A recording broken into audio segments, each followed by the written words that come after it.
यस्य स्मरणमात्रेण जन्म संसार बंधनात् विमुच्यते नमस्तस्मै विष्णवे प्रभविष्णवे वंदे कृष्णं जगद्गुरुम्। हम देख रहे हैं कि दुर्योधन द्रोणाचार्य को दोनों सेनाओं का संक्षेप में वर्णन कर चुके हैं और अब दुर्योधन कुछ परामर्श देना चाहता है। वो परामर्श है अयनेषु च सर्वेषु यथा भागमवस्थितः भीष्ममेवाभिरक्षन्तु भवन्तः सर्व एव हि।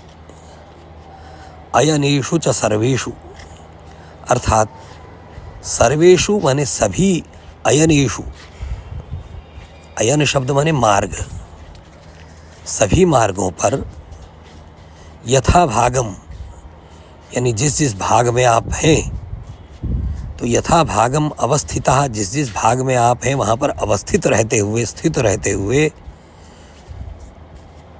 भीष्मम एव अभिरक्षन्तु भवन्तः सर्व एव हि, यानी भवन्तः सर्व एव आप सभी, ही माने निश्चयात्मक अव्यय शब्द है, तो भवन्तः आप सब, क्योंकि एव पहले ही लग चुका है ही के लिए, तो ही शब्द निश्चयात्मक है कि निश्चय ही आप सब भीष्मम एव अभिरक्षन्तु, भीष्म की ही रक्षा करें। अगले श्लोक में कहते हैं एक अन्य पात्र का प्रवेश होता है हमारी इस श्रीमद् भगवद गीता के प्रारंभ होने की पृष्ठभूमि में,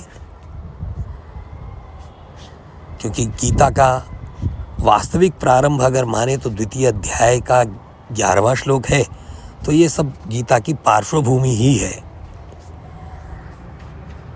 तो आगे वर्णन करते हैं कि तस्य संजनयन् हर्षम कुरुवृद्धः पितामहः सिंहनादं विनद्योच्चैः, सिंहनादं विनद्योच्चैः शंखम दद्मौ प्रतापवान। अर्थात तस्य, तस्य माने उसका। तो अभी जिसकी चर्चा की जा रही है सर्वनाम बुद्धिस्त परामर्शक ही होते हैं, यानी जो बुद्धि में हमारे बैठा हुआ है उसी का परामर्श सर्वनाम कराते हैं। तो तस्य माने उसका, यानी दुर्योधनस्य, संजनयन उत्पन्न करते हुए, किम संजनयन क्या उत्पन्न करते हुए, हर्षम उसकी प्रसन्नता को बढ़ाते हुए, उत्पन्न करते हुए, आनंद को उत्पन्न करते हुए, कुरुवृद्ध पितामह, जो कुरुवृद्ध पितामह हैं। और उनके लिए इसी श्लोक के अंत में एक अन्य विशेषण आया है प्रतापवान। सामान्य नहीं है पितामह, कुरुवृद्ध आयु की दृष्टि से ही वृद्ध नहीं है बल्कि परम प्रतापी हैं। अपनी बुद्धि, विवेक, बल, नीति, पराक्रम आदि की दृष्टि से वो निश्चित रूप से प्रतापवान हैं। तो ऐसे पितामह ने सिंहनादम विनद्य, उच्च ही माने अत्यंत उच्च स्वर से, सिंहनादम सिंह के समान नाद करते हुए, यानी शेर की ध्वनि जितनी ऊंची हो सकती है ऐसी ध्वनि से, विनद्य माने नाद करके, नद धातु का प्रयोग है, उसमें भी उपसर्ग है, विनद्योच्चैः, तो क्या किया, शंखम दद्मौ, यानी उच्च स्वर से नाद करके, यानी उच्च स्वर से उन्होंने शंख बजाया, शंखम दद्मौ। ये ध्वा धातु है, बजाने के अर्थ में आती है, तो उसका लिट लकार का प्रयोग है दधमऊ। अब हम सामान्य रूप से दोनों श्लोकों के व्याकरण संबंधी विषय को भी देखने का प्रयत्न करेंगे।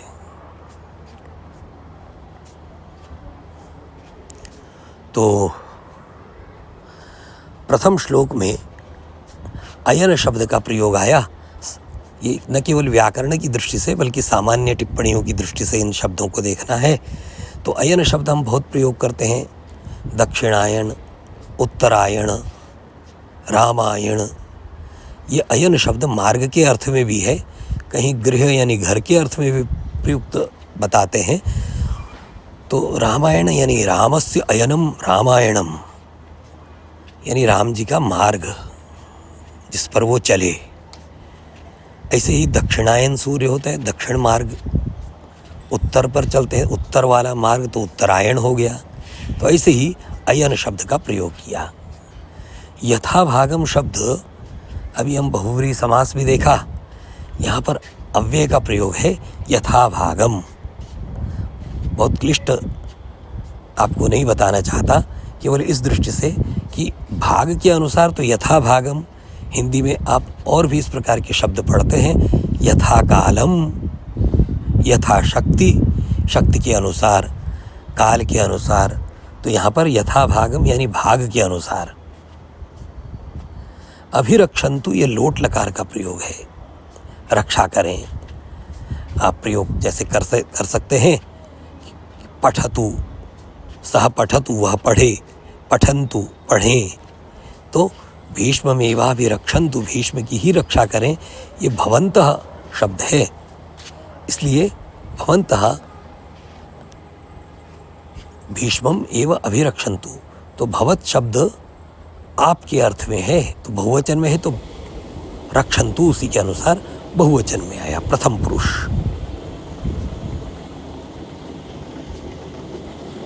दूसरा जो श्लोक है उसमें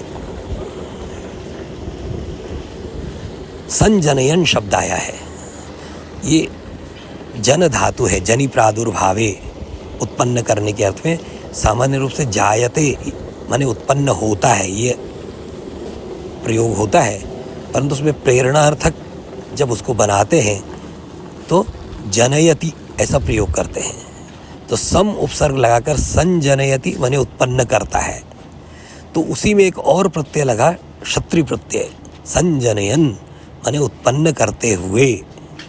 ऐसे ही पठन पढ़ते हुए, लिखन लिखते हुए, गच्छन जाते हुए। तो हर्षम संजनयन। पितामह शब्द तो परिचित ही है सब, यद्यपि भीष्म के लिए भीष्म पितामह के लिए प्रयुक्त हुआ है। पितामह शब्द का अर्थ है दादा,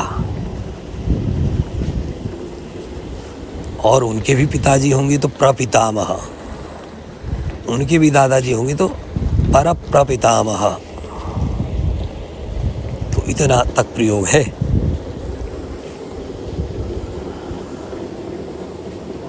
और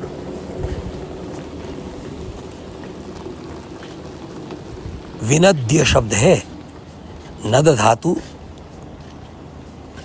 नाद करने के अर्थ में है। तो ऐसे त्वा प्रत्यय का प्रयोग होता है, पठित्वा, लिखित्वा, क्रीडित्वा। परंतु नद धातु में क्योंकि वी उपसर्ग लग गया, इसलिए त्वा का प्रयोग न होके ल्यप प्रत्यय का प्रयोग होता है। सिंहनादम विनद्य, उच्चैहि, ऊंचे स्वर से।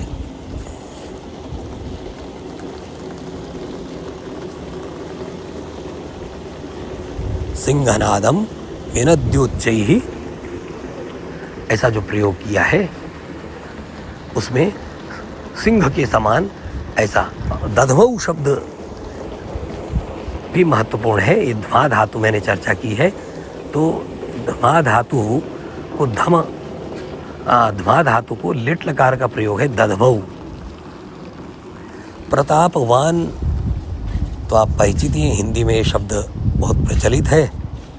इसको मतुप प्रत्यय बोलते हैं मूल में। तो इस शब्द का इसलिए उल्लेख करना चाहता हूँ कि जैसे मूल शब्द में मतुप, मूल प्रत्यय मतुप है और उससे मत बनता है माने उसका मत शेष रह जाता है बुद्धिमत, और इसी प्रकार से गुरुमत, गुरुमान, बुद्धिमान। परंतु जहाँ पर अकारांत शब्द हो जाता है या second last vowel, second last letter जिसको बोलते हैं, अ अगर रहे, अंत में अ रहे, या उससे पहला वाला सेकंड लास्ट, हम संस्कृत में व्याकरण में उसको उपधा बोलते हैं, माने अंतिम से एक पहला वर्ण, तो वो अगर अकार हो या मकार हो तो म को जो है वो माने मान को वान हो जाता है, ऐसा समझ लीजिए। हिंदी की दृष्टि से म को वह हो जाता है। जैसे ज्ञानवान, तो ज्ञान न के बाद एक अ है संस्कृत की दृष्टि से, तो ये ध्वनि की दृष्टि से ही, तो न के बाद जो अ है उसी कारण से माँ को वह हो गया। धनवान, ज्ञानवान सब में अ है। इसी तरह से म भी अंत में हो अगर, या म उपधा में भी हो, तो लक्ष्मीवान, वहाँ पर यद्यपि अंत में ई है परंतु म उपधा, म जो है वो एक वर्ण से पूर्व में म बैठा है, तो म अंत में हो या एक वर्ण से पूर्व में हो, अ अंत में हो या एक वर्ण पूर्व में हो, तो ऐसी स्थिति में म को जो है वो व हो जाता है। अब ये नियम बताने का मुझे आपको एक प्रयोजन है कि हम एक शब्द का बहुत प्रयोग करते हैं, दृष्टिवान। ये शब्द व्याकरण की दृष्टि से बिल्कुल अशुद्ध है। शब्द होना चाहिए दृष्टिमान, क्योंकि दृष्टि शब्द में मतु प्रत्यय है। अगर इसमें अंत में अ हो तब इसके स्थान पर म हो वह हो सकता था। जैसे बुद्धिमान है तो कोई कारण नहीं कि दृष्टिवान हो जाए।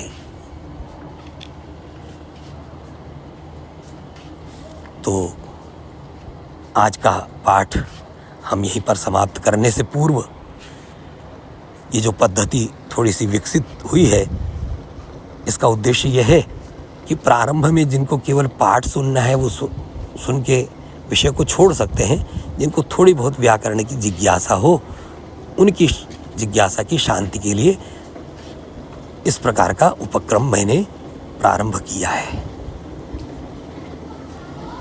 तो एक बार पुनः आप सबको, आपके सबके हृदय में विराजमान अपने इष्ट देवता लक्ष्मी नारायण को प्रणाम करता हूँ और आज का पाठ पूर्ण करता हूँ। वंदे कृष्णम जगद्गुरुम।